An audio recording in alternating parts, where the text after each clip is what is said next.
Y সাহেব, আপনি আজকে আমাদের উপদেশ দিলেন, বললেন যে আপনার উপদেশ শুনলে দেশবাসীর লাভ হবে। তা তো ভালোই, তো দেশ কিভাবে চলবে সে উপদেশ দ্বারা আপনি কেডা? আপনি কোন তালেবর মিয়া? সেনাবাহিনীর কাজকে দেশে পলিসি নির্ধারণ করা, দেশ পরিচালনার দায়িত্ব সরকারের আর সিভিল প্রশাসনের।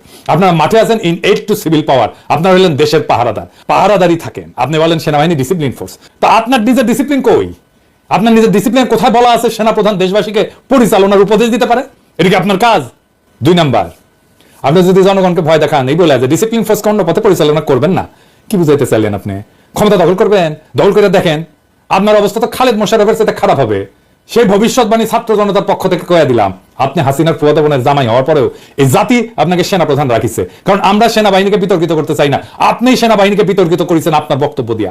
সেনাবাহিনীকে বিভ্রান্ত করবেন না ওয়াকার সাহেব, নইলে জনতার রোশনলে পড়া ইতিহাসের প্রথম সেনাপ্রধান আপনি হবেন। এ বিষয়ে সাবধান করে দিলাম। আপনি গেছেন বিডিআর হত্যাকাণ্ডের শহীদের স্মরণে নবঘোষিত শহীদ সেনা দিবসের অনুষ্ঠানে, তাই না? এখানে গিয়ে বলবেন কিভাবে সেনাবাহিনী আগামীতে এরকম ঘৃণ্য হত্যাকাণ্ডের সম্ভাবনাকে প্রতিহত করবে। আপনি তো উঠে গেছিলেন, হ্যাঁ, আপনি তখন মেজর আছিলেন, তাই না? ভেতরে মারা যাচ্ছে, আপনি তো কিছুই করেন নাই।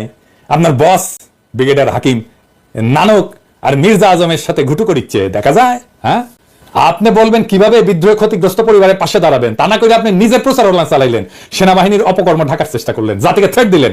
এত সাহস কই পান ওয়াকার সাহেব? ইন্ডিয়া থেকে নতুন অফার পেয়েছেন, হ্যাঁ ভালো।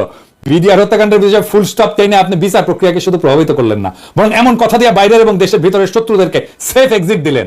আওয়ামী লীগের তাপস, নানক, গং যারা এই বিদ্রোহে গোপন এজেন্টের কাজ করছিল তাদের সেফ এক্সিট আপনি দিলেন, কারণ আপনি ওই সময় উপস্থিত ছিলেন। আপনার বস নানক আজমের সাথে ঘুটু করিচ্ছে, ওই আপনার বস আপনারও পাশে দাঁড়িয়ে আছে, দেখেছেন? বিডিআর বিদ্রোহের সময় যে সমস্ত সেনাবাহিনীর কর্মকর্তাকে চাকরিচ্যুত করা হয়েছিল, আয়না ঘরে না হয়েছিল, তাদের বিষয়ে আপনি আজকে কোনো কথা বললেন না কেন?